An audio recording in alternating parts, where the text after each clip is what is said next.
Well, greetings and salutations, everybody, my fellow club members, and welcome to our very first installment of Movie Club. I'm, of course, your host, John Campea. Nice to have you guys here. I'm joined over here, of course, by Robert Meyer Burnett. Robert, how you doing? I am doing quite well. I come to serve, John. I come to serve Rome. And sitting over here, also serving Rome, is Ray Ora. Ray? I do. Hi. It's good to have you guys here. And of course, we are here talk about Gladiator. So here's what Movie Club is going to be. You know, we often do open spoiler discussions about new movies. And we thought, what if we did those, but with some of our older and favorite movies? And, you know, every week get together, talk about a great, classic, wonderful, fun movie that we love. And we'll call that Movie Club. It's kind of laid back. It's very casual, and that's what we're going to do here. And thank you to all you guys who are joining us here live as we talk about that. So here's how Movies Club is going to go. We're going to start off where Rob, me, and Ray are going to talk about Gladiator ourselves. And then we're going to let you guys chime in, our other club members. You guys just use the super chat feature in the YouTube if you're watching live, and only if you're watching live. And remember, please make sure you keep any comments and questions strictly to Gladiator. Strictly to Gladiator. That's what you're here to talk about. If you write in and ask about the Batman, we're just going to skip over your question. So yeah, that's what we're going to do. So let's get into it, guys. Is this a spoiler-free conversation? Oh, no. Fully open spoiler-ish Just discussion. checking, John. Okay. 2000's Gladiator. Directed by, of course, Ridley Scott. I believe his best film, which is a lot to say because he's directed some masterpieces. Of course, Russell Crowe, Joaquin Phoenix, both of whom were nominated for Academy Awards. Russell Crowe won the Academy Award for Best Actor for this. Joaquin Phoenix, I believe it was his first Academy Award nomination. And Wonder Woman's mother, Connie Nielsen, playing Commodus' sister. If only she were born a man, what a Caesar she would have been. I mean, with that, yeah, you got to remember, go back to that. That was Wonder Woman's mom. So, Rob, let's just start with some general stuff. Like, when you think of Gladiator, like, what's the first thoughts that come to your head? Well, not just the actors you mentioned, but it's like a who's who of the British stage and film theater. Richard Harris playing Marcus Aurelius, and Derek Jacobi playing a senator. There's and the guy, and I forget his name, John, the actor who plays Quintus. Would you, Quintus? Would I? Such a great actor. I mean, the cast of this movie, and of course the great Oliver Reed in his last role.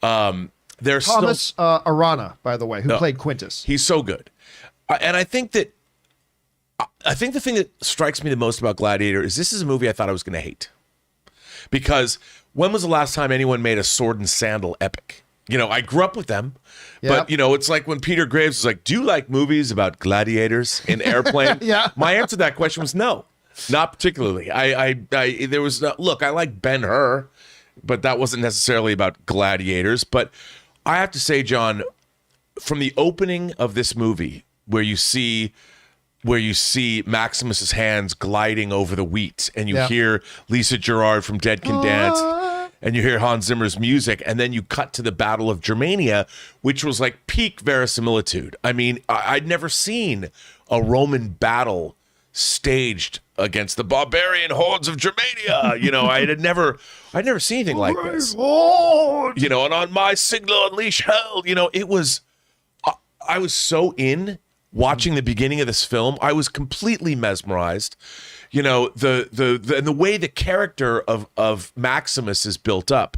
Clearly, he's almost like a warrior poet. You know, the way he gets on the ground and rubs the earth between his hands, and he's having a philosophical debate about whether or not he should engage in this battle with Commodus. I mean, not with Commodus, with Quintus. And there's that great exchange. People should know when they're conquered. Would you, Quintus? Would I? I mean, it's so great. So immediately, as Ridley Scott is so great at doing, he builds this world that we've never seen portrayed on film quite this way. And I was just absolutely knocked out and mesmerized by this opening scene. I'll tell you what.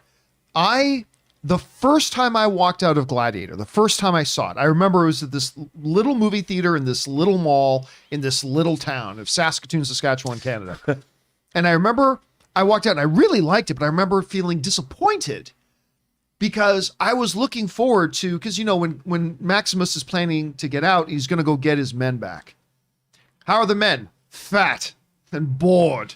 And I had this thing in my head that he was going to go get his men, and however many, I can't remember the number of men they said he had waiting for him. But then seeing that battalion of Roman legion marching on Rome, I was like, oh, we're going to get this. And we didn't get that. And it was and I still really liked the movie, but I remember after watching the second time going, nah, that was the right decision. That was the way it went. Ray, you just watched the movie again recently. When you think of this movie, Gladiator, just what's the first thoughts that come to your head? Actually, this was the first movie I was introduced to Russell Crowe and Joaquin Phoenix for the first time with this. I think movie. it was for a lot of people. Was that too? I didn't know anything about them. I'm not usually into these types of movies, but I remember we were at my uncle's house and he actually had the disc, the DVD disc or whatever it was, and he played it, and I loved it. I mean, there's nothing else I've seen that's like this movie. I probably wouldn't watch any other movie with this sort of theme just because I'm not into these movies, but that tells you how good the movie is that I actually enjoyed this movie. You know, I have my picks of genres that I like, usually that I'll deny right off the bat and someone will have to force me to watch it. I guess in a way it's because I had no choice but to watch it because there's one TV in my uncle's house and everyone's hanging out. He put it on, and I guess by just luck, he put this movie on because I probably would have never watched it. But yeah, that's all I remember from it. I was just blown away by it. And I disagree. The Martian is Ridley Scott's best movie. Oh, I mean, some people will say Blade Runner, some people, but I love this one so much. Here's the other thing too. I think for a lot of people it was their first introduction to Russell Crowe, who, as some of you guys may or may not know, he's my favorite actor. Daniel Day-Lewis is the GOAT, but my favorite actor is actually Russell Crowe. There's something about I've always liked the way he does things and whatever. But he did two movies before, he did many more than that, but he did two movies before Gladiator that I knew him from. One was, what was it, The Insider, the one we did with Al Pacino? The Insider that Michael Mann directed. And he got nominated for an Academy Award for that. And I remember thinking, who is this guy? I think that was 1997? Something like that. I remember watching and thinking, who is this guy in this movie with Al Pacino, and he's acting circles around Al Pacino? And I was just stunned by it. And he got nominated for the Academy Award for it. And then he did this hockey movie called Mystery Alaska. Oh, that I freaking love. That movie was great, actually. I love Mystery Alaska. Now, of course, a lot of that has to do with the fact that I am Canadian, of course, and I'm a big guy in hockey, but it is a wonderful movie. This is a wonderful, wonderful movie. And then shortly after that, out comes Gladiator. And I remember you mentioned the verisimilitude of it. I remember because we remember Braveheart and stuff like that. And it was very gritty, but especially about that opening battle at Germania, there's just something of it felt like, I have a feeling this is probably more like what one of these battles would have actually been like than maybe anything else we've ever seen in Hollywood film. And I love that. And I loved it when they throw the head, the horses come running back, the head comes. Yeah. So what did he say? It's their message. I can't remember. There's their reply. Right. Something like that. And then they come out of the woods, like holding up the heads and everything. It's like, oh boy, okay, here we go. And it goes to it. And they instantly introduce you to Maximus and the fact that his men revere him. He's not Mac, he's the general. And I love the way you're ready, without saying any words, you could tell he's the shit. He's the You're one. right. Even before he said a thing, he's you're the right. one. Like Rob pointing out, when he just, a war is about to happen, and this guy calmly goes to the dirt, rubs his hands like, are we gonna do this? Yep. How calm is he? You already, from the first minute of the movie, you already know this is the guy. This is the he main walks guy. down that line and he claps The soldiers confidence. on the shoulder. Yeah, man. It was the great thing about this movie is there's so much great character building. There's a lot. Sometimes movies will give you good character build with one or two. This does it, like Commodus, his sister, the Emperor, Maximus, the Doctore, like all that kind of. It's all there. It's all there, and I feel that. I feel like I'm in the hands of filmmakers that really know how to tell a story and get to the heart of the matter quickly in a scene so you know who everybody is. Like Joaquin Phoenix, his performance in this, he's a super douche in this movie. I mean, and he's so good at it. And he's so good. Like when he first shows up, are we late for the battle or whatever? And everyone knows. Did we miss the battle? And yeah, did we miss the battle? And Richard Harris, there's a whisper that is Rome. And even this one of the great British actors of all time, playing Marcus Aurelius, and the relationship that he has with Maximus, I have to call on you again, and right. and the way that all the pieces are put on the board and how it happens, and then you see patricide, you see Commodus kill his own father, and everything goes to hell. Everything goes to hell, and it's coming. You could feel the clouds, but then when it does, it's shocking, the betrayal, because the men have to do what their emperor commands. There is no like, well, no, we're gonna. I mean, even Quintus is like, this sucks, but I'm gonna get put to death if I don't. Yeah. And we're off to the races, man. The betrayal in this film is one of the great betrayals in cinema history, because we as the viewers are like, wait, what? What's going on here? And there's nothing we can do. And we're just like Maximus. You feel the walls close in on you. So when he's led away to be taken out into the forest to be executed, take him out around behind the woodshed and get I mean, killed. if you as an audience member, as an astute viewer, and I'm sure it was like this with you too, you're like, oh my God, like you've just watched this and you don't know what's going to happen. Like, I don't think I've ever been so engrossed so quickly into a hero's journey, or a journey of vengeance, whatever you want to call it, than I was in this film. You know what? This is the moment where I knew this movie was great. You mentioned the patricide, the moment of the betrayal, right? I think a lot of lesser filmmakers, what they would have done is have, aha, now I shall kill my father and take his throne. And that's what 99% of other movies will do. What I knew in that moment that the Germania battle was awesome and all that kind of stuff, but it's that moment that you knew you were watching something special, and you're going to see a really special performance, because as Commodus is killing his father, you could tell it pained him. Yeah.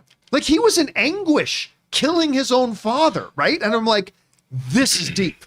But even before that, I'm sorry, I hate to go back, but just the first meeting between Maximus and Commodus, when he gets off the horse, you could tell off the bat that he's very, I don't know, I don't want to call, he's very smug, obviously, but whatever his gesture towards Maximus, it was very arrogant, and like he looked at him like, like he was very sarcastic. I don't know how to describe it, but he didn't mean there was a smarminess to him, because he wanted to embrace Maximus for the win, right?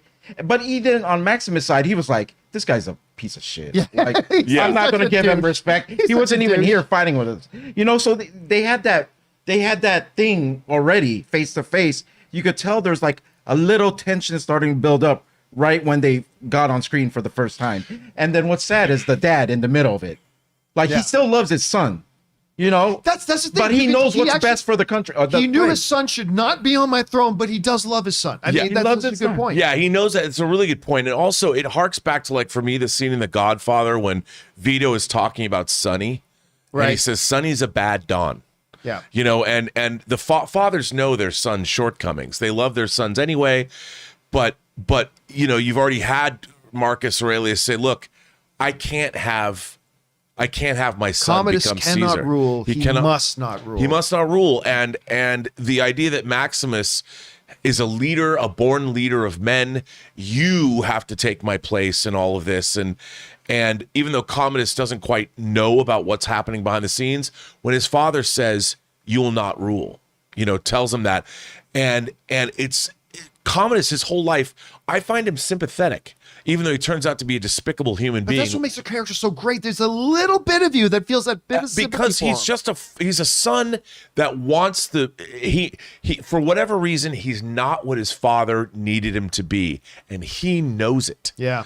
And all of that frustration comes out in this murderous rage, but it's a lifetime of knowing he's not as good as his father needs him to be. And what is it that the emperor says to him? He says something along the lines of, he says to Commodus, and I'm paraphrasing here, correct me in the wording, but he basically says to him, all your failings as a son are mine as a father. Yes. Like because he also acknowledges to Commodus' sister, I'm not the best dad. Right. I have not been the best dad. And that line he said to her too, if you were born a man, if only you were born a man, what a Caesar so you would you have been. knew right off the bat how he felt about his son ruling. And that was killing him because that was in his head the whole time. Like, I don't want it was between his son, what's best for the, whatever you call it, the country, whatever. The empire. The empire versus. It was her. She was what was best for the empire. His son's, but she couldn't his be. son's feelings. You know what I mean? It was like he was trying to decide. He knew what was best. We all knew. He was trying to make the decision. That was probably what was killing him too. But like all of it is set up so there's so many layers. Like you had said, it could have just been, I'm going to slay my father. I shall be emperor now. And when all of this starts to go down, Maximus knows, like, he understands these walls are closing in on him very rapidly. Yeah. I love when he says, Russell Crowe's an actor, the emperor's been slain, you know, that line. And he realizes what's going on. And he's like, I got to move and I got to move now. And it's too late. You know, they come in and there's nothing he can do. Yeah. And all of a sudden he's out behind the woodshed. They're trying to execute him. He takes a Praetorian and he takes them down, makes his escape, and then ultimately goes into slavery. And he gets taken to the Gladiator. He's only known as the Spaniard, which starts the movie into starting feeling like a bit of a mystery in a way, but a mystery that we're waiting for the other characters to unsolve because we already know what's going on. But a small tidbit, but before that part happens, there was a party, right? The soldiers celebrate. Yes, and that's when we find out Germania. Him and the sister actually had a romance before. Well, you find that out just before the party. They run into each other right out in the grounds. Which is kind of important, a little importance there. Well, yeah, that's huge. I mean, understanding the emotional attachment, because ultimately it's why I think Maximus later feels sympathy towards her son, is because he had affection for her at one point. And then you get into that party. And of course, that's where one of the great kind of introductions to what the overall thematic idea of the movie is about. You'll be screaming, Republic, Republic, the whole idea that there are senators who want to move Rome back to becoming a republic. The fact that the emperor himself is looking at moving that. And to Commodus, that's against my destiny. My destiny is to be emperor. I'm the father of Rome now. And so you get that whole philosophical thing on top of the great action of the arena and everything. And throughout that party, we get more of how much his men love him. Yes. When he walks in and there. The people. The yeah, Maximus. Yeah. You know, that's how dedicated they are to him, which plays a part too later on, just to see like when everything is handed over to, it's like they don't know him anymore, right? Isn't that what happens? No. Remember, he just never sees his men again. The men all think he's dead. Sorry. His men all think he's dead at that point. But also, they can't. The way that society works, those soldiers can't just rise up against Rome. I mean, they all have a great duty. They love Maximus, but there's also they had a great sense of pride and duty and who they served. Yeah, order of rule or whatever. And they can't suddenly. Those men were not born or bred in a way where they're going to revolt immediately. Okay. You know, and until he says, when my men find out I'm alive, he knows the connection between him and his men, right? He knows that, and he knows that they will be loyal to him because they have fought and bled, lived and died with him, not Rome, with him. Sure. And he knows it, right? But also they believe when he says the emperor's been slain, he has information that's correct, you know, and they know that he's not lying or whatever. But what I love about this, it's like that wasn't his men that were about to execute. That was the Praetorian. That was the Praetorian Guard, not his own men. Oh, no, absolutely. Right. But what I love about this is it's a great fantasy story in the sense that a hero is banished from his homeland. You know, he has been wronged and cast out into, whether it's Mordor or wherever it is, he's been cast out, and suddenly there's this odyssey where I want to get home to my wife, I want to get home to my house, my poplar trees, I want to get home to my horses, and you know, and I that's all I want, you know, and then he begins his journey, his odyssey. I love that we could see that human part of him too, because throughout the whole film, I loved his warrior, soldier, general mentality. Like, it was like when he started talking about that, it was kind of like, that's cool. He's not always a soldier. He's a husband. Yeah, he's a husband. Husband he to a murdered wife. father to a murderer. But when he needed, will have his vengeance. when needed, he switches that off and becomes the general, knows battle strategy, how to act towards certain situations that involve his life on the line. You know what I mean? And remember that part of the movie, we're talking about when the wife and the son come into it. As you're watching, it cuts to the wife and the son at their home, and they see the Romans coming, the Praetorian coming, and they're looking out. And oh my God, no. Oh. When he finally arrives home, to find them, I talk about that David Duchovny scene in Return to Me when he comes home after his wife dies and he just breaks down on the floor. Russell Crowe's performance in that moment, when he gets back home and he finds his wife and his son murdered and strung up and burned. And what a shot that was too. Her feet were all burnt. That was hard because it took me a little while to connect it because I was younger, and I was like, "Holy crap, she's hanging!" And that's when I was like, "Oh." And then his performance in that moment, right? Oh, like you could feel his complete and utter brokenness. He was done, and it's not until he finds out Commodus is doing that he almost rediscovers his desire and purpose to live. But we see a little bit before that too, how good this guy is by himself under odds when they're about to behead him, right? We see how good he is by himself. Yep. His hands are literally tied behind his back, right? At that moment. Were they behind his back or were they in front of him? In front of him. Because I remember holding a sword with his hand. And how smart he was, quick thinking, because he was going to swipe his blade right away. Well, he had to think fast. You know that's why he was the general of the Felix Legions. He was the guy. And what I really loved, once he is captured and sort of taken into, when he meets Oliver Reed, and goes into the Gladiator pits for the first time. Died before this movie finished shooting. Yeah. What I loved about that though was he waits and watches, and he meets people. Mm-hmm. He slowly meets, because he's a born leader, and his men, the other gladiators, can sense it. He's like scoping them out, right? Yeah, and he just doesn't step up and go, "Look, I know more than all of you." He knows, he understands in order to engender loyalty, you need to earn it. Yeah, right. And the way he works his way through the men and they respect him because he respects them. And watching him fight in the arenas, the "Are You Not Entertained" in the outlying areas where Zucabar was the name of the town they're in. That whole part right there, that whole segment was probably my favorite area of the movie when he's scoping them out, because we already know who this guy is. It just gives me goosebumps. It's almost like he's like a superhero in disguise, and these guys don't know. It's exactly within the ranks, and he's not the biggest. He's actually looks like the shortest and the smallest, but yet these guys have no idea that who they're with. This guy right here is about to save all their lives for as long as he can. Yeah, you know what I mean? Oh my God! Ralph Moeller is the guy who played the giant Germanian, who's a friend of Schwarzenegger's in real life. Yeah, and I think he was in Best of the Best too. Yeah, that's right. But I think his name, that moment when he's talking to Maximus, after it's been revealed that he's Maximus, he goes, "You've won many battles. I've won some.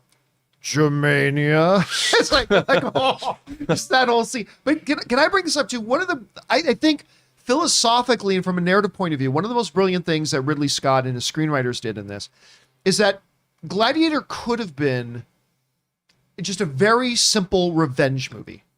Okay, like the classic kung fu movie. My master was murdered. I'm on a quest for revenge. My wife and son were murdered. And I'm on a quest for revenge. But what Ridley Scott and his screenwriters did is they interwove the destiny of Commodus and Maximus as an analogy, if you will, for the greater fate of Rome. The whole idea of Rome, the very fate and the future of Rome and what direction Rome as a civilization was going to go was now tied to this individual revenge story between Maximus and Commodus. And as you go through, as the senators come in and out of their stories, both the wicked one telling the parable of the fish and the good one, it goes, "You will be free and I shall be dead." Like when they come in and out, it just reminds us that what is going on between these two individuals is actually in a larger frame connected to what's going on in their society as a whole. Oh no, that's absolutely true. And you're absolutely right. And I think that what's interesting is you're kind of seeing, to add to that point, Maximus is building basically a democracy within the ranks of his own gladiatorial school by making friends with Ralph, with making friends with Jaimin Hansu. He's treating these people with respect, and he's getting respect back based on, and so he's building, in a way, he's building the kind of Rome that Marcus Aurelius wanted him to build, even in the ranks of his gladiators, because they're learning how to work together. I mean, later on in the film, he says, have any of you been in the military? You know, when they finally get to Rome, and he goes, look, you've got to, and he's got, in seconds before whatever comes through that door, you know, we have to work as one, and we have to. And he has such a natural command, they follow. They follow. And whoever didn't, they died. Obviously. Yeah, the ones who and it's real easy to change your view on whether we should listen to the guy when the guy right next to you, his legs are getting cut off or something like that. But I apologize. You said that one thing that you just did. To me, this movie, after I saw the wife and kid dead, just became John Wick and his dog. I just wanted to see revenge. I'm sorry, that guy. I don't have a wider thinking like that to see that, because I never saw that. I saw, I'm gonna get this guy's ass, and that's it. You know what I mean? My head was. Well, but you're not wrong. And that's part of the emotional hook to it. Yeah, that's the driving thrust of the movie. We all want that. We all want to see this guy, but at the same time, it's so rich. Even the relationship he has with Oliver Reed, he's essentially Oliver Reed's slave, you know, and then they have that relationship. And obviously Oliver Reed, you were a gladiator? Yes, I was. You know, and then when they're finally, because even Oliver Reed's like, this guy, he's not just some Spanish dude we found on the side of the road. He knows, he can tell what's happening, and there's even respect between the two of them. Right. Wait, did I follow right? Did they say Oliver Reed or Proximo killed his owner? Was that? All I know is that he won in the arena, and the Emperor gave him the wooden. Tapped him on gave him the wooden sword. Oh, I thought wooden gladius. I thought I heard someone say or mention something. Oh, you're the one who killed your owner. Like, that's how he freed himself. So. No, I don't you might be thinking of another gladiator story. Can I mention one other thing though? You brought up Jaimin Hansu, and that reminds me of this. First of all, strength and honor. I mean, that's how many guys started saying that to each other after Gladiator came out. Like a lot. Oh, yeah. So there's that. There's a ton of great quotable lines in it, but I think maybe my favorite. And Jaimin Hansu is talking to Maximus about his prayer. And he says, I'm talking to my wife and my son. He says, what do you say to them? He says, to my son, I say, keep your heels down, and whatever else he says. He says, and to my wife. You're riding her horse.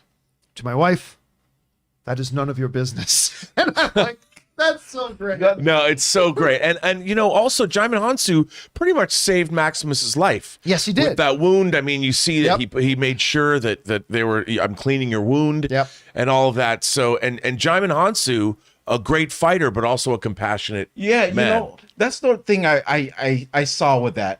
Obviously, from looks wise or whatever, they come from different places, right?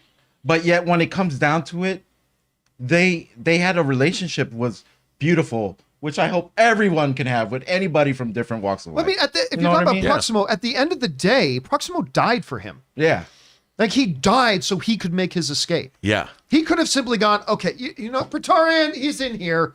Come get him. Open the gate. He let him get away knowing he was going to die. And that almost seemed like to Proximo, that was the end of his real journey. That as a gladiator, brought to freedom, having his own gladiators now, and ultimately seeing this next one going, who very well could become emperor. It was like the completion of his circle of life. And as he's standing there, that shot, that silhouette, as he's standing there facing out the window, and I don't even think that was him because he had died by that point, the actor. But as he's standing like that, and you see the Praetorian coming in and you're under arrest. No, he's just like slaughtering. Yeah, they didn't even, it was kill. Yeah. Oh, yeah. Let's talk about can we talk about the fights that were happening in the... We haven't even talked about the action and the actual arenas. Yeah. Dude. The Battle of Coffin. Some of the armor in that was so dope. I don't know. I don't know how else to describe it. First of all, if I had to have my own personal Paul Heyman, it would be that dude, that arena announcer. He was John Campea. I want him walking around announcing me everywhere I go. Battles of Antiquity. He's actually David Hemmings he was in like Dario Argento's Deep Red. I mean, I didn't know that. He was in Antonioni's. He stars in Antonioni's Blow Up, which is another great late 60s swinging London movie. I mean, he looks a little different in Gladiator, but again, another great British actor. And like you said, I would want that guy just announcing me wherever I went. And the fights right there, Maximus, that's how he would win the crowd, right? Winning those matches.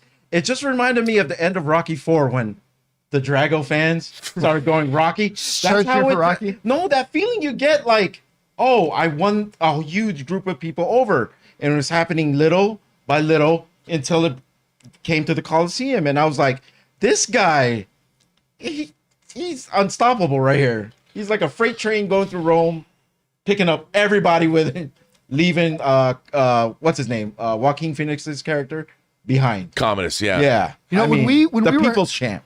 We were the people's champ. When we went out to have lunch too, Ray, you brought up this too, and I hadn't even really thought of this, but you brought up when he ultimately does kill Commodus.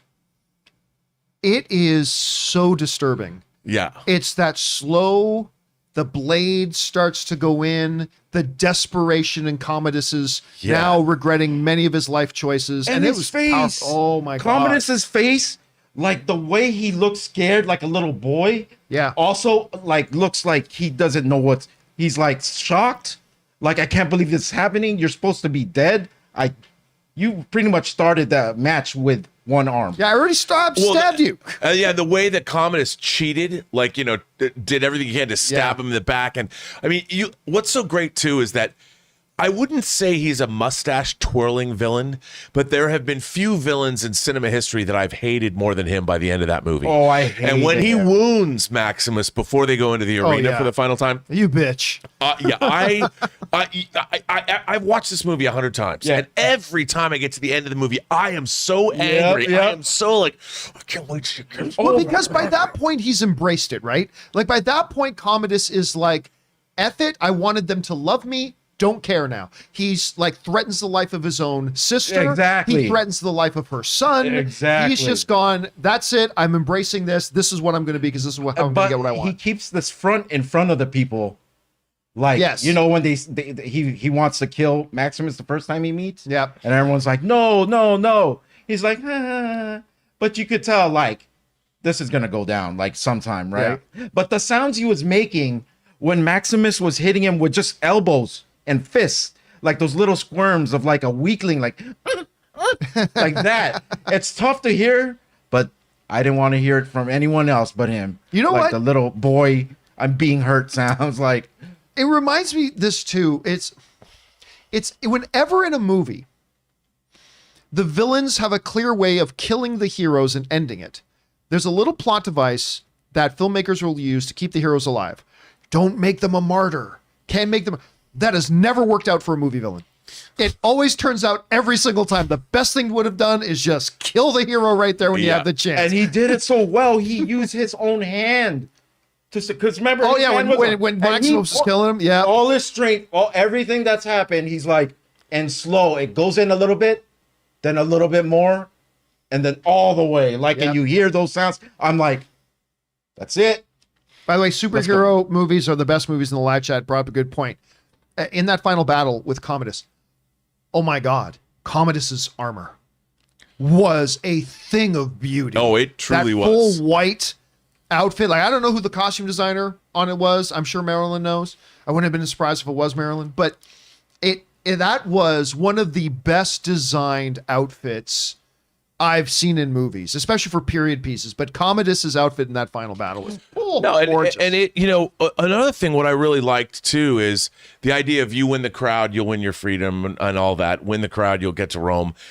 Maximus wins over the crowd in the Colosseum in Rome, thwarting thwarting every time Commodus tries to kill him.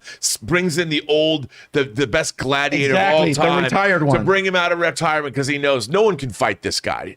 Well, and that one guy they brought out of retirement is an Arnold Schwarzenegger buddy. The guy they brought out of retirement. We who are about to die salute you. Yeah. He was in a couple of Arnold movies. His armor was sick too. Yeah, it was with the spikes. It was amazing. It was a mask. It was amazing, and it's when you see that battle and Maximus takes that guy out. Yeah.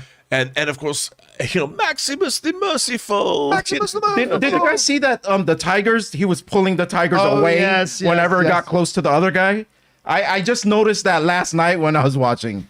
That's how much That was so I was good. like, wait a second, Commodus has his hand in this battle too.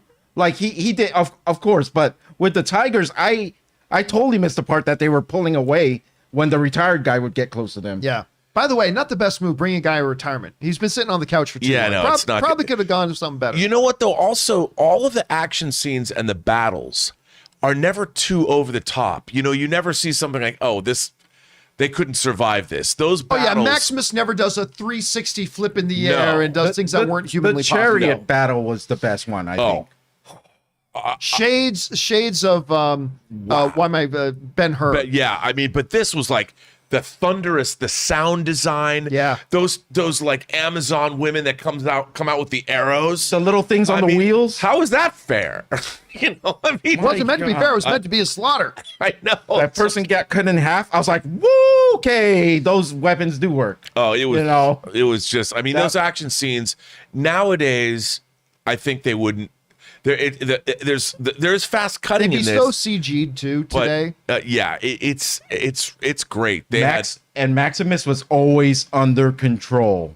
He never let any deaths that he saw around him affect his judgment. He was always in there with the best, Yeah. Well, what calm, cool, and collected. And then the ending of the film, I think anybody could have seen it coming from a mile away, but I think the first time I saw the movie, I did not. I didn't see him dying at the end. And so his death at the end, and the senator comes out, what's it say? Who shall carry him with me? Something like that. That whole thing. First of all, by the way, too, full circle for, what's the head Praetorian's guard's name again? I just said it. Quintus. When Quintus had enough, and Commodus is like, give me a sword. Give me a sword. And Quintus is like, and none of the rest of you give him one either. Yeah. Fuck you. He's like, men, finally he's saying F you to Commodus, Yeah. right? And then he gets beat, and then they carry his body, and then that beautiful, I don't know what to call it, that piece of music that starts to play as he's starting to see the afterlife. Now we are free. Now we are free. But that vocal, I was done. happening. I was done at that time. The first time I watched it, I was crying already. And he gets to go to Elysium. It That was another thing. It's If you so find yourself, amongst trees or grass, for you were in Elysium and you were already dead. But that turns the little glimpses of the afterlife turns the ending of Gladiator from a tragic ending to a heroic happy ending. Yeah, It's but I like he wasn't wins and he wins. I wasn't happy. He's though. reunited with I his know. son and his wife. Which is the terrible idea about the sequel about having the gods sending him back now. That was such a terrible idea. But the speech she makes before the As she's lady standing in the arena, where she's like, he is a son of Rome. He is a The son of Rome. Yeah. son of Rome. and something like to effect of like, we should honor him. Yes. You know what I mean? I think she just says honor him. It's like, Yeah. And then like they pick him up. See, Yeah, okay, grr. this is going to seem strange And to then say. Commodus right there. and if you leave him to rot. Yeah. I want Star Wars, modern Star Wars, to be like this movie. Like, not like exactly like the story of Gladiator, because it's pop entertainment. It's an action historical film, but it's meant to be wildly entertaining. I could see this. You could have this set. It could be a Black Stanton. It's Maximus. He's in the pits fighting. But to make a film with this kind of import and this movie is very intelligent. And it's weird because they wrote this script as they were going along. Oh, wow. They didn't have, if you read about how this movie was made, They didn't have a finished script, and they were writing it as they moved along. So the fact that it's as good as it is astonishing. Because I believe I've heard before that Proximo's ending was actually going to be a bit different initially. That initially Proximo was going to live, but then Oliver's his death kind of changed the course of that. So it just shows an amazing versatility to be able to move, think on their feet that quick, and still make something that felt so beautiful, so put together. That's a horrible curveball to be thrown at you. Oh, yeah. I mean, one of the worst things that could be thrown at you during a I mean, if you big watch film like this. interviews about the making of this film, Russell Crowe has talked about it. Ridley Scott has talked about it. I think Walter Parks. I also love the story about how they got Ridley Scott involved. They showed him one specific painting. And I think it was Walter Parks had it. They had him in his office or something. And Ridley Scott's like, I don't want to make a sword and sandal movie. He had like no interest. And there's this one picture. And when you see the painting, you look at the painting and you're like, oh. And it's like a painting in the arena in Rome, but it's done in this like kick-ass way, like you've never seen it done before. And it was that one painting that got Ridley Scott to say, okay, if you want me to make this movie, I can do that. Well, listen, guys, we have sat here and monopolized this discussion about Gladiator for 40 minutes now. And now it is time for us to throw it open to you and start hearing from you guys about your thoughts and opinions on this movie. So let's not wasting time and dive right into it here. BMF 395 writes, "Are you not entertained? Love it. Are you not entertained? Is this not why you are here? Love the show, John. P.S. The music in this film is fantastic. It is a beautiful marriage of the music and the imagery throughout this. But again, that's just another great example of how many damn quotable lines are in this movie. Are you not? And how many times has that been mimicked in movies and TV shows ever since? It's been used like a dozen times or 100 times. All right, Ryan Lohner writes, my high school Latin teacher loved this film so much, he took on a project of translating the whole thing into Latin. What? Oh, well. That's great. That reminds, I've heard some things about some Star Trek people have actually, there's a book of Shakespeare translated into Klingon Hamlet. We see it all the time in different forms now of like whether they're translating language, they're actually making the whole movie that they love into an animated and put it up on YouTube. Yeah. People show love towards the things they love in different ways, show appreciation. And sometimes in a really creative way like that. All right, next up, we got Ryan Lohner also writes, I was 16 when this film was released, and it was my first time seeing a lot of the actors, like you, Ray, a lot of the actors. The one who made the biggest impact was Joaquin Phoenix. Again, you look at movies like There Will Be Blood, right? And I call that the greatest single performance I've ever seen in a movie by Daniel Day-Lewis. But you forget that performance was elevated by Paul Dano's performance. He needed a great performers around him as well. Russell Crowe won that Academy Award, deservingly so.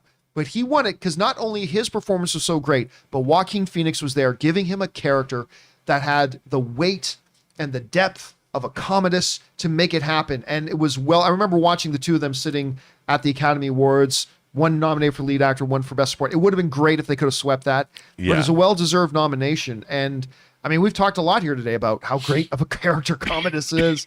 And it's so bad that when the next movie I saw him in, Signs, wasn't he in Signs, that movie? Oh, he was, with Mel Gibson. I couldn't, it took me like maybe 30 minutes for me to get it out of my head that he's not that guy. He's that asshole. I have to say, this has one of my favorite quick cutaways to an actor in any movie, and it's to Joaquin Phoenix when they're watching the gladiatorial combat, and he sticks his tongue out. He's like, oh yeah, you know, like almost total bloodlust. You know, he's just watching these people get slaughtered in the arena, and if you didn't already hate him, you know, there he is just completely getting off on the carnage, the bloodshed. People dying and losing their lives. And it's just a really quick shot, but it's so evil and effective. It's great. So effective. All right, let's keep going here. Next up, we have Mighty Tank 1 who writes, love these because it motivates me to watch films I've not seen before. Best scene is when Maximus reveals himself to Commodus badass, and he gives him the speech. Husband to a murdered wife, father to a murdered son. I will have my vengeance. This life or the next. And Commodus's face. Oh, again, so many quotable lines. But that is true, Mighty Tank. The idea of movie club is not just to give everybody some motivation to maybe go and watch some great movies that we love, that maybe you haven't seen yet, but also give all of us an opportunity to go back and revisit some of these great movies again. And by the way, I will tell you right now, the next meeting of Movie Club, which will be next week, our movie for Movie Club next week is going to be the first Iron Man film. We're going to go back now that we've had the entire MCU between it and now. Time for us to go back and revisit Iron Man 1. So your homework this week is to go, make sure you guys go revisit Iron Man 1. But we're glad you're joining us here today, Mighty Tank. All right, next up. Out of Time 1985 writes, who is your favorite non-main character? I know who's mine, but Rob, when you look at the movie, so other than Commodus, Maximus, who's your favorite character? That's tough. I mean, I would say Jaimin Hansu, but I've got to go with Proximo. I love Proximo, and I love when he's talking about the crowd, the whisper, the way he describes what it's like being a gladiator, and Maximus recognizes, he goes, "You were a gladiator?" And Proximo says, "Yes, I was." It's so good. It's so good. I love Oliver Reed in this movie. Knew Marcus. Yes. I did not say I knew him. It's so good. It's so good. I'm going to go with you on Proximo. I'm tempted to say Hagen, the big Germanian, because I love him. He was great. He was great. But Proximo, you could almost make an argument that he was a main character. You can almost make that argument. So beyond, there's Hagen, Quintus again. I've mentioned I love that turn of his at the end where he's like, "No, F you, Commodus. Like I've had enough of your bullshit." There was that moment in there. Who else? Jaimin Hansu, but again, you can make an argument that maybe he's a main character. And I do love Connie Nielsen. His manservant. Oh, that guy's great. Who is, I believe, he is a son of anarchy. Is that the one with the scar on his face? Yes. The one with the scar on his face. Who got hung at the end? Oh, that's right. He got hung at the end. Because they had that's how they drew Maximus in. That he was on his horse. Cicero. He was on his horse. Who becomes the president of the Sons of Anarchy many, many years later. But yes, there's Cicero in there. It's his reincarnated self. You don't know how relieved I was at the end when they showed how do you say his name? Jaimin Hansu. Jaimin Hansu. He was still alive because I thought he was done. They didn't show his death, but back then I didn't know any better. Jaimin Hansu has just very quietly become over the years, one of my favorite. Like, he is the main guy in my favorite Steven Spielberg film, which is Amistad. And can we speculate where he is at that moment when he lays those children down in those little arena statues? he buried because he looked like he was dressed a lot better, like he was a civilian. Like they freed him, right? Maybe it looked like it because he was just by himself. There's no guards watching him. He was in some nice clothes, a robe. Yep. That's so a good point. I would just like to think he got through it and he's living the good life now. Yeah, you know I think that's probably ultimately true. what happened. All right, let's keep going here. We got still a bunch to get through here.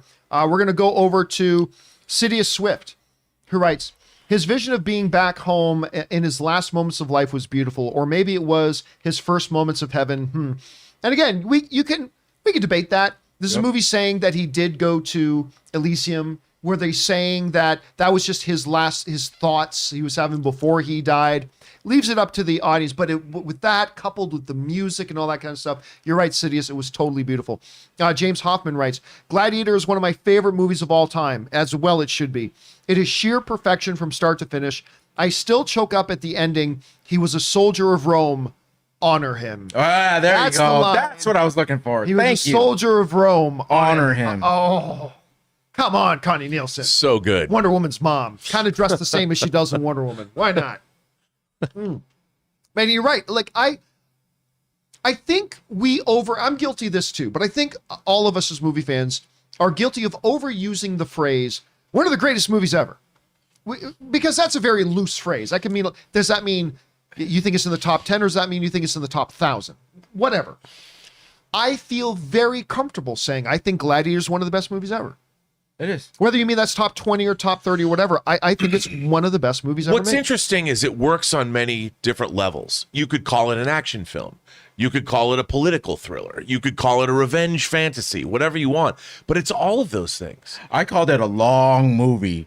But this could be one of the many few, maybe the only one, that knew how to pace itself right to keep me awake. And I'm not joking when I say that. It takes a lot. Let me tell people what you said at lunch. When we were eating lunch, right? You all know Ray with any movie that's over 91 minutes long. Yeah. And Ray, the ultimate compliment I've ever heard Ray give a movie. He goes, I sat down to watch it again yesterday, and I couldn't believe how fast it was going by. And it's like, that is like the ultimate compliment. No, because whatever slow parts they had, it fit, and it wasn't too long where I would start getting out of the movie. Sure. Yeah. They would go back to the arena. They would do something else. Something important would happen.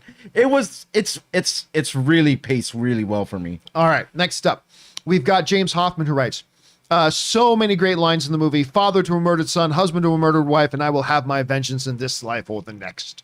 It's true. It's like, again, so many quotable lines in this movie. It's absolutely crazy, James. Next up, James also writes, so many great lines. Oh, I already had that one. Sorry. Cop the Pop writes, really love Hans Zimmer's work on this film. It's The music, it's, I'm not gonna say it's the greatest one ever, but it is such a nearly perfect marriage of the imagery to the music throughout the film. Yeah. Whether it's that opening stuff in Germania or the closing thing when he dies in the arena, the music it's a tour guide. The music is a tour guide in this movie. It takes us by the hand and walks us through the movie with it. yeah. And why it doesn't hit my playlist? Because for some reason it just makes me sad. The music is But great. that's a testimony to the power of Yeah, how the perfect it music is for the great, movie. Yeah. but it'll never be on my playlist because it makes me sad. It makes it sad. All right, next up, Ryan Lohner writes, the names of Maximus's horses are Latin for silver and trigger. Never knew that. Love little bilingual bonuses like that. Oh, thank you. That's a neat little piece of information to Thank have there, you. Ryan. Thanks for sharing that, man. All right, Josh writes, Gladiator is one of my favorite movies. I love the story, character, score, and action. I remember seeing it in the theater 3 times. But Josh touches on something. We talk a lot about 4-quadrant movies, but for geeks and stuff like that, this was a multi-quadrant movie. It had political intrigue. It had deep emotion. It had depth of characters. It had terrific action. It had beautiful vengeance. It had it all.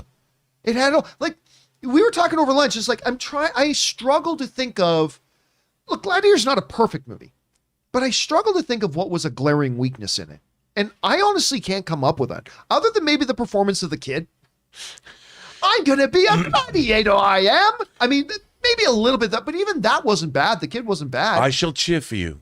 Oh, Splendid. you know what? He said that well. It was good. He said that well. And I keep banging on about the extended version of this. Yes. The extended version has more of the senators and the political intrigue.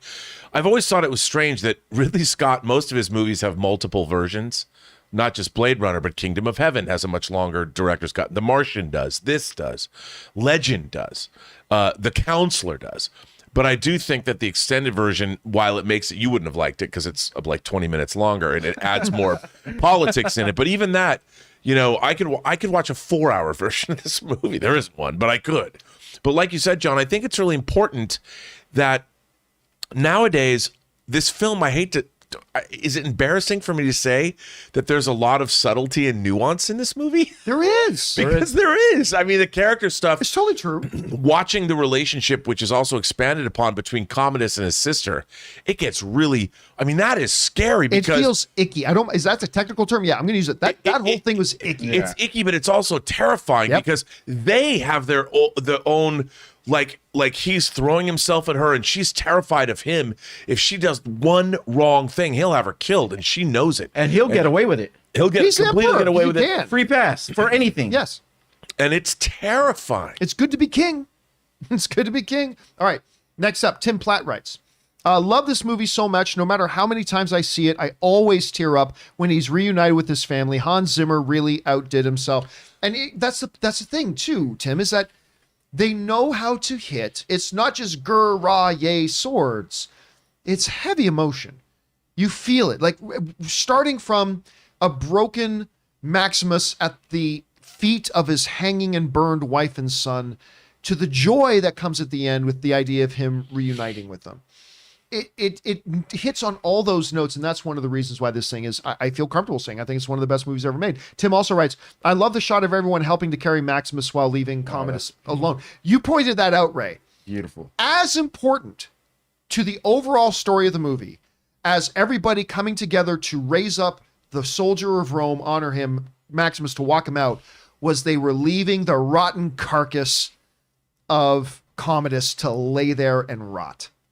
There were two stories being told there in that one image. And the way Ridley Scott framed it up, I mean, it was perfect. Yeah. It was beautiful. It was, you're absolutely right And about that, Tim. you know something about that one part too? What they did, what was good that they did is not when after he killed Commodus, the crowd didn't cheer. Like that would have been so corny if they did, right? Right. They left it quiet because that's how everyone felt like, how are we supposed to act? You know, what are we supposed to cheer? I thought that was great. I just thought that was that great. was a small thing that was great. All right, let's move on here. Next up, we got James L.H. who writes, hey guys, in the 80s, I grew up with reruns on UK TV with classics like Spartacus, Ben-Hur, etc. The problem, nothing new. Gladiator revived this genre and to me bettered those classics. Also, I've never seen those in cinema. Gladiator I did, another big difference. Great choice, one of my favorites. And that's the thing, because after the classic era, look, Spartacus, the original, is one of my favorite movies ever. It is a top 20. I've talked about that many times. Directed by Stanley Kubrick. You talk about Ben-Hur. And just one of the most fantastic stories ever told. It is hard to imagine living in that era of those films and thinking, what's the point of doing another gladiatorial, the Colosseum, Roman sword and sandal? What's the point? You can never do them as good as those movies. And you can have an argument as to whether Gladiator is as good as Ben-Hur or as good as the original Spartacus. You can have that debate. But whether you think it's better or not quite as good, it settled the argument that it doesn't need to be as great. It can be better. It can be done just as well. It can be done better, maybe, because it came out. And now today, I hear the same thing being said, only now about Spartacus. Or sorry, now about Gladiator. People saying, well, don't bother doing another Roman sword and sandal movie or the Colosseum, whatever, because you can never be as good as Gladiator. And all I can say is, thank goodness Ridley Scott never listened to people saying that like they did about Spartacus and Ben-Hur, because otherwise we never would have had Gladiator. You know, there's something else too, to your point. Saving Private Ryan, the opening on Omaha Beach, the invasion of D-Day, we had never seen battles, especially World War II battles, depicted in that way, where they applied Vietnam combat photography, documentary combat photography, showing us the horror, just the terror of what it would have been like to be on D-Day coming onto those beaches. Gladiator, in a way, sort of showed us another period piece in a way that had never been depicted on film before. I mean, you watch Spartacus, you watch Ben-Hur. I love those movies. I grew up with those movies. But they're very, they're movies. Whereas the combat scenes in Gladiator, like the combat scenes in Saving Private Ryan, have an immediacy that couldn't have been recreated back in the 50s or early 60s. So it was a great extension of modern cinematic techniques, that using various shutter angles to create that kind of blurry effect when smoke and dirt is flying across the frame. I mean, there's great moments in the Battle of Germania where you're seeing like mud in the air, and you're seeing blood come out, and they couldn't have done that back in the day. Cries of terror, swords hitting each other. Well, everything, not just the visual effects point of view, but the advancement in the technology of sound, the advancement in the technology of costuming, the advancement. It really was a culmination of all that, and we got what we got. And I also think that while, you can tell in this movie, Rome is matte paintings and CG and stuff, it's not all that. So they actually went to places like Morocco where there was real sand and you're not in a volume stage and you feel it. You know, the funny thing is, when you'd see the big wide shots of Rome, I would contend, I think even today by a lot of standards, you could look at that and say, yeah, that feels real, if it wasn't for the birds that fly across the screen. Whenever they had these big wide shots of either the Colosseum or Rome that was matte painted, they would have birds fly across the screen that looked so clearly composited. That's like, oh, okay, this is kind of fake. But you know what? It didn't matter. You knew it wasn't real, but you still felt the awe of Rome. Yeah, but there was enough reality there. Like when they're in those, you feel like they're really in the Colosseum, even though, there's a section of it, but you feel they're really out there. There's really guys with real swords banging on each other, and you feel every blow. All right, let's get back over to it here. Adrian Foley writes, Minus the slow-mo scenes, great movie. Phoenix and Crowe are absurdly talented. Great action scenes and really heartfelt, but my God, the slow-mo's outdated. Yeah, you know who uses that slow-mo technique a lot too is Peter Jackson. And I don't know if he got inspired by it I mean, they roughly came out the same, like, when did the first Lord of the Rings came out? 2001? 2001. So he was already making Lord of the Rings by the time this came out. But Peter Jackson, yeah, I'm not a big fan of the slow-mo stuff like that. I'm really not, especially when they alter the frame rate. And it's like, yeah, there's a couple of those things, but I think they're more done for dramatic effect here. I know. I just don't think effectively. I think it's a little bit distracting because not only did Jackson use that a lot in Lord of the Rings, he also used it in King Kong. Like he really overused that in King Kong, and that is just one of the little techniques. All right, Aiden also writes, "I would butcher the whole world if only you had loved me." Hey, listen, Maximus wasn't the only one who had great lines. Like Commodus had some wonderful lines in this thing too, and that's one of them. All right, Donaldo Martinez writes, "Do you think Marcus Aurelius was testing Maximus when he offered him emperor by declining, he gave the right answer, if that makes sense?" No, Donaldo, I don't believe that, because here's why. I think emperor had been testing him for a decade. I think the emperor, he was basically a son to him at that point. Richard Harris's emperor knew him inside out and backwards already. He knew he was going to say no. Yeah, he knew it already. I mean, so he wasn't testing him. This was the end. The test had been happening probably over the previous 20 years. So it's an excellent question, Donaldo, but that's why I don't think he was testing right there. All right, Andrew at the Movies writes, "Am I not merciful?" Again, another great line from Commodus. Fun fact, Joaquin Phoenix improvised that line. I did not know. Connie Nielsen's frightened reaction was genuine. Did not know. If that was an improv moment and Connie Nielsen's just in that moment reacted to it, that's awesome. That is a great story. I like that a lot. All right, Andrew at the Movies also writes, am I not merciful? Oh, sorry, it's a double up. Andrew also writes, Connie Nielsen was originally Lara in Man of Steel opposite Crowe as Jor-El. Zack Snyder is a huge Gladiator fan. She had a scheduling conflict. I never heard that. I didn't know that either. But it's good that she didn't, because we ultimately got to see her as Wonder Woman's Plus, mother. that would have been, I think, distracting. Because I would have been thinking, hey, look, they're teamed up again from Gladiator. I don't know if I would have liked that. Oh, yeah, I guess, yeah. I mean, that's what I would have been thinking. I don't want to be thinking. Like, I loved Russell Crowe as Jor-El. I love Mr. Loved him. Loved him. But if he was with Connie Nielsen, I wouldn't have stopped thinking about, I get it. All right, let's keep going here. Next up, we got Henry B, who writes, the score with Lisa Gerard and Hans Zimmer, We Are Free, is epic. Slap on some earphones and play it aloud. Great score for training and inspiration. It is. I was watching another video recently, and that music kicked in. And I'm like, oh my God, because it's instantly recognizable. Oh, yeah. That music is instantly recognizable the moment you hear it. Henry also writes, the score, oh, sorry, that was a double up. Scotty Hale writes, loved how this was my first adult film I watched with my dad when it came out back in the day. And that's the thing, right around that 2000 era, that was a very transformative time. And so a lot of people today who are adults watching whatever, they remember going back and watching that movie 22 years ago. Yeah. I mean, and that's a great thing about it, Scotty. All right, next up, Alex Von Gollum writes, the performance of Richard Harris is awesome. Emperor Dumbledore. Despite the few scenes he has, you learn he's wise, honorable, and a great Caesar. I love it. But more than that, you also learn that he probably became that. Because in the short amount of time he's in the movie, you learn he probably did a lot of things that weren't so honorable, weren't so wise, wasn't a very good dad, and he probably got older and wiser as he went. And I love the fact that they made him a multidimensional character like that. Raddest Nerd writes, love everything, but why wasn't Crowe shredded? He was pretty beefy. And here's the thing, if he had looked like a bodybuilder of today, I don't think that would have felt authentic. But he was clearly big and muscular and powerful. I mean, this isn't 300 after all.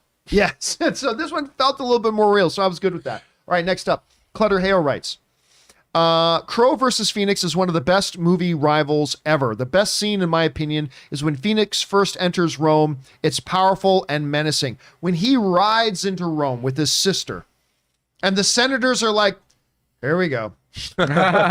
Except for that one dick senator who says, I think he has promise, or whatever, right? Right. We're like, stuck up. By the way, Was that Crassus? scene, It was Crassus, right? the senator that you like so much, Derek Jacobi. Claudius, that when they're in his first kind of Senate meeting, Yep. and they're talking about, what are they talking about? Sanitation and all that kind of stuff. Well, perhaps His Majesty would educate us and teach us. Like, oh, dude, you got balls. And he also said, "Have you ever held a dying man or a plague who's dying of that's- dysentery?" Yeah. And then like the Joaquin says that one sort of subtle threat to him. Say one more thing and I'll cut off your arms. Something yeah, like but that. it was more subtle than I'll cut off your arm. Yeah. But it was yeah. in front of everybody. I was like, this guy's not taking shit. Yeah, that no was like, sarcasm, no nothing. But also, they did kind of lean into that when he's like, he's almost like Zod in Superman 2. You own everything. Everything you survey, you own it. And he's like, I'm so bored. I don't like matters of state. He's just such a douche. I am their father. It's like, oh, you ass. All right. Let's see. Next up, we got Zachary Zabali, who writes, I refused to love Gladiator when it came out. I refused to love Gladiator when it came out because I love Braveheart so much. Do you ever get defensive about movies? Listen, that's a very good question. And I think, first of all, it's not healthy. It's actually a toxic attitude to have, that I must dislike that to prove that I like this. But Zachary, it is something we all feel sometimes as movie fans. We just got to fight against that. This whole idea that loving something, the belief that we have that to love something means we need to hate something else. That was at the core of the pathetic Marvel DC zombie slave fanboy versus the DC zombie slave fanboy war, because people started to define their tribe not by what they love, but by what they hate. And when they would try to define by what they love, it meant to love this means you must hate that. And that is not what a true movie fan should do. And we all feel it sometimes. We got to just remind ourselves that's not what movie fandom is. Movie fandom is wanting to love things.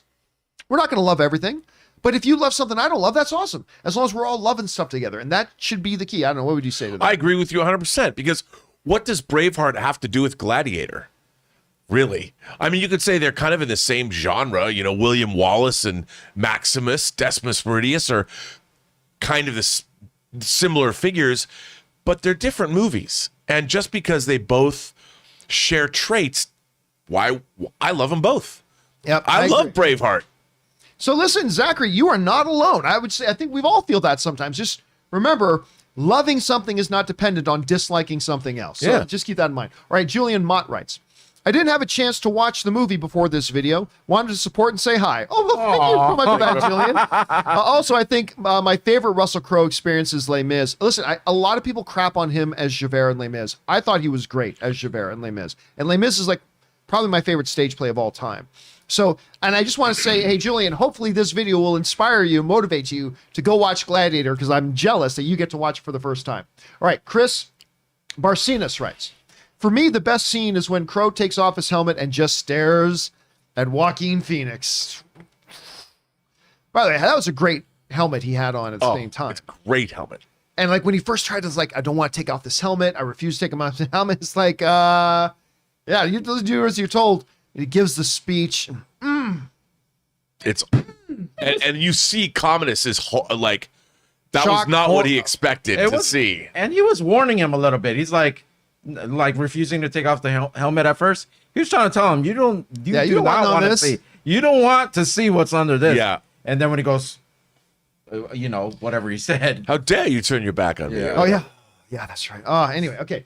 Next up, K Major writes. Are we at K Major? Yes, we are at K Major.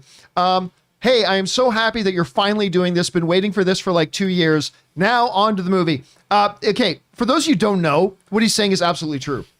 We have been talking about doing Movie Club and starting Movie Club with Gladiator for like 2 years. For like 2 years. Always wanted to do it. Thought we were going to be able to do it. Weren't able to do it. Now we're in a position to be able to do it. And I'm glad you're here joining us for us, K Major. All right. Next up, K Major also writes. Oh, no, that was the same thing. There he is. Next one. John Robb, for years, I hated Joaquin Phoenix, LOL. It took me a while to realize that it was because he was such an awesome bad guy in that performance. It was exactly what you were saying, Ray. Same here. Okay, let's see here. Let's move on. And what do we got next? I'm misplaced. Where am I? We're at And writes, the Batman will hit 220 million. No, it won't. I hope it does, but it won't. And we're here to talk about Gladiator. Tim Platt writes, Commodus. Yeah, okay, Maximus. Wherever you're still, let me try this again. Commodus. Yeah, okay, Maximus. Whatever. You're still just a gladiator. I can have you killed by one move of my thumb. Crowd. Live, live, live. Maximus. Do you feel in charge? Priceless moment. Just such a great, again, part of what elevates this movie so much, by the way, and we haven't really touched on it here, is the dynamic chemistry and energy between Joaquin Phoenix and Russell Crowe. The fact that not just that both of them were able to bring a hell of a performance, they played off each other so well. You could feel the anonymity, you could feel the bitterness between them, and that's what worked. Well, what's also this particular moment, Commodus is now being rejected by the population of Rome the same way that his father rejected him as a potential Caesar. Yes.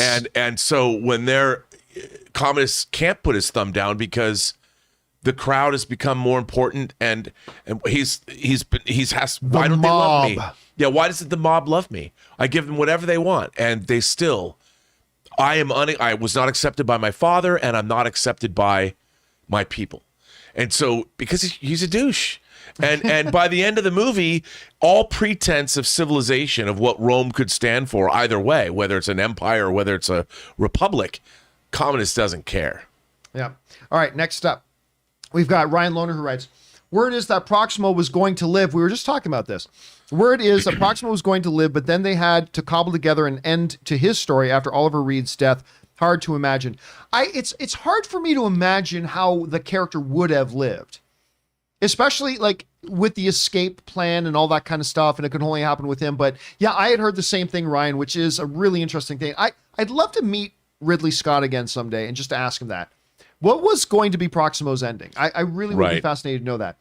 Future Millionaire, love the name, man, writes, love you guys. Thank you so much. You guys keep me company while I'm at work. Well, I'm glad we could be there at work with you, man, and celebrate a little bit of Gladiator with you. And As91 writes, I love the Gladiator and Roman history. Some historical facts about Commodus. He is the only emperor who was born to a sitting Roman emperor. By the way, the movie is not historically correct, but who cares? Oh yeah. No. And by the way, Andes sends in a super chat of like $22. Thank you so much for that, Andes. Yeah. Nobody confuses Gladiator for a true, accurate history lesson. I mean, Marcus Aurelius was a real person, and he was a Caesar, and he wrote amazing. And there were gladiators. And there were gladiators. Yeah. And he wrote, Marcus Aurelius, if you want to delve into that part of history, read some of his works, what he wrote. He had a lot of very interesting things to say as a politician and a statesman. All right, here. Hold on a second. I just got to get this reloaded up. And I'm going to try it again. Sorry, our Stream Elements has been acting funny all day, so I just got to get to the next. Nope, that's not working. We're almost there. Just hang tight with us, guys. Almost there. We'll get there.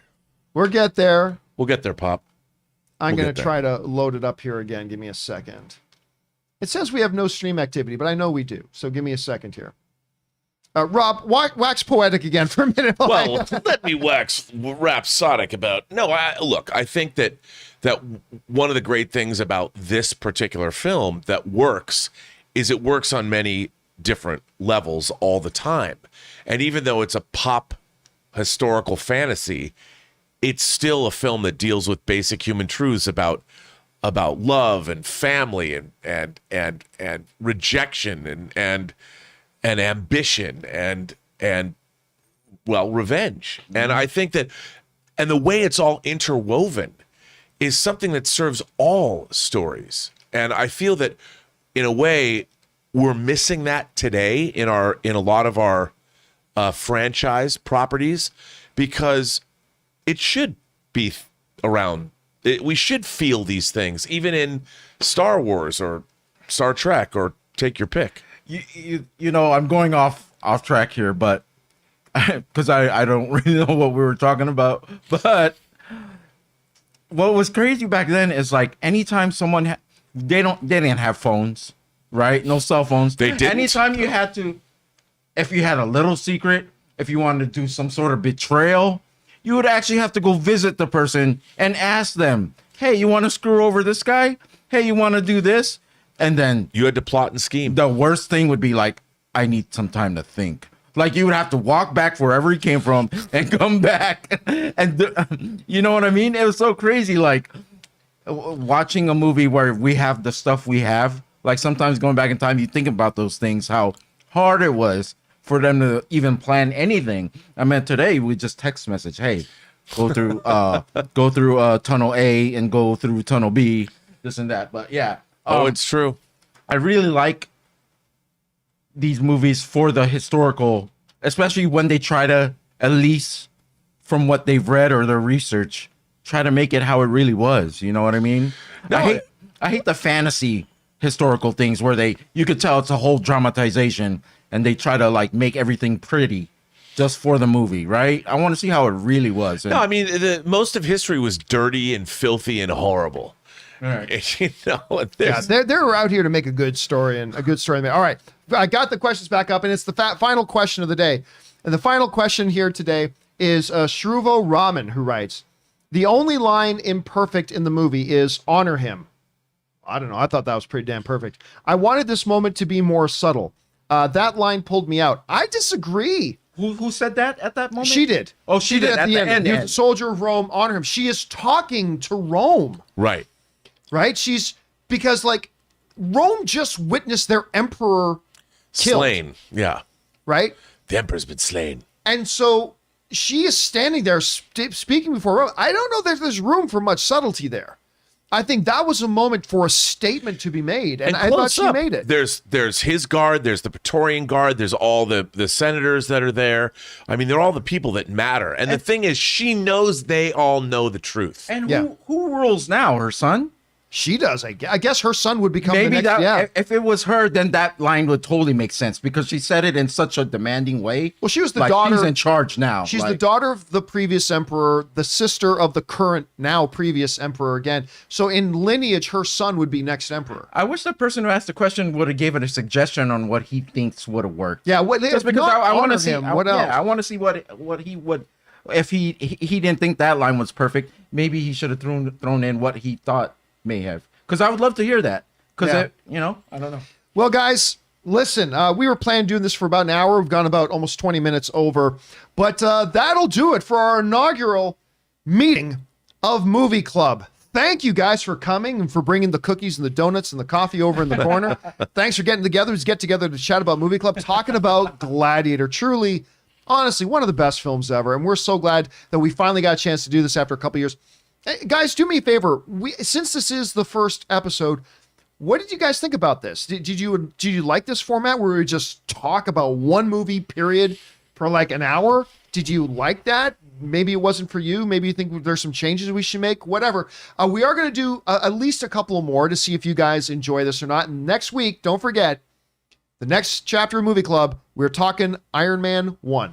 So get back, go visit it again. I know you're going to go through all the catalog of Marvel movies, go all the way back to it, but let's go back to where it started for the MCU, talk about Iron Man 1. We're going to do that next week. But for now, guys, that'll do it for Movie Club here on the John Campea YouTube channel. Thanks so much for being here. Big special thank you, of course, to all of you guys who participated and send in the comments, questions, thoughts, observations about the movie. Number one, because you gave us great fun things to discuss. And number two, you supported our channel at the same time. So thank you guys so much for that. I want to thank Robert Meyer Burnett. Robert, Strength and Honor, where can people follow you online? You can find me on Twitter at BurnettRM. Find me on Instagram at Robert Meyer Burnett or RMB, however I'm listed. I always forget. Or find me on my own YouTube channel, The Burnett Work. And over here, of course, Ray Ora. Strength and Honor to you. Where can people follow you online? Hold on. A little hint for anyone who wants to have the Gladiator, like, play it out. PS2, there's a game called Coliseum. You can find me at Ray Ora with a 0. Just play it. Just play it. Like, it's this movie, for real. People are like, wait, PlayStation 2? PlayStation yeah, 2, PlayStation 2. Wait, Now, you didn't mishear that. Play it. And of course, you guys can follow me on social media, simply on Instagram and on Twitter, just at John Campea. That's it for us, guys, for now. Thanks a lot for joining us. My name's John Campea. And until next time, you know what I'm going to say. Strength and honor.